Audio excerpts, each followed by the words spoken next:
Praise the lord. ఈరోజు దేవుని వాగ్దానము సామెతలు 8వ అధ్యాయం 34వ వచనం. నా అనుదినము నా గడప యందు కనిపెట్టుకొని నా ద్వార బంధముల యందు కాచుకొని నా ఉపదేశము వినువారు ధన్యులు. ప్రియ సహోదర సహోదరులరా, ప్రభువు నేటి దినములో నీతో మాట్లాడనై ఉన్నారు.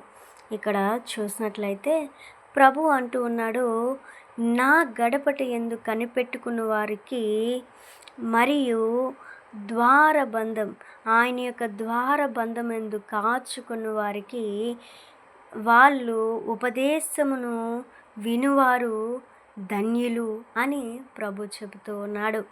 అయితే నువ్వు నేను కూడా ధన్యులు అవ్వాలి అంటే, నువ్వు నేను కూడా విశ్వాసంగా మనం ఈ యొక్క లోకంలో ఉన్నాము అంటే చేయవలసిన పనులు ప్రభు ఈరోజు మనతో తెలియచేస్తూ ఉన్నాడు.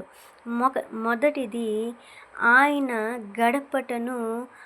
గడపట యందు కనిపెట్టుకోనాలి అని చూస్తూ ఉన్నాడు. అంటే ఆయన తప్ప మనకి ఏ యొక్క మార్గము లేదు, ఆయనే మార్గము, సత్యము, జీవమై ఉన్నాడని మనం ఎరగాలి అని చెప్తూ ఉన్నారు. రెండవది, ఆయన ద్వారబంధము యందు కాచుకొని ఉండాలి. అంటే ఆయన సన్నిధి యందు నమ్మకముగా మనం జీవించాలి అని ప్రభు చెప్తూ ఉన్నాడు.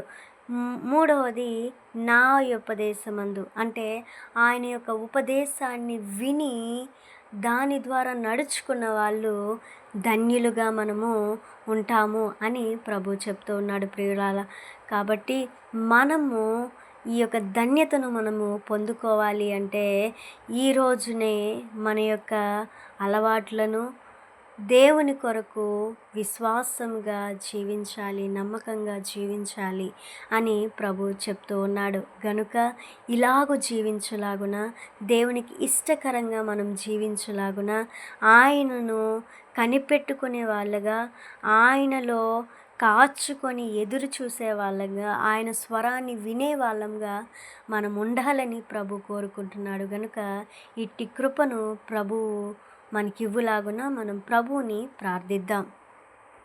ప్రార్థన. ప్రేమ నమ్మకలేని మా దేవా, నీకు స్తోత్రములు ప్రభా.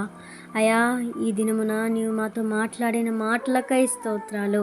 అయా, నీతో తండ్రి నీలో ఎలా జీవించాలి, అయా ఎలా జీవిస్తే మేము ధన్యులంగా మార్చబడతాము అనే వాక్యాలను మీరు మాతో మాట్లాడిన అమూల్యమైన మాటలకై స్తోత్రాలు. ఈ వాగ్దానాన్ని విని అనేకులు నీ వైపుకు తిరుగులాగున, నీ యొక్క విశ్వాసములో నడువులాగున దయచేయి ప్రభా. నీకు స్తోత్రములు తండ్రి. అయా, నీకు ఇష్టమైన రీతిలో నడిపించు ప్రభా.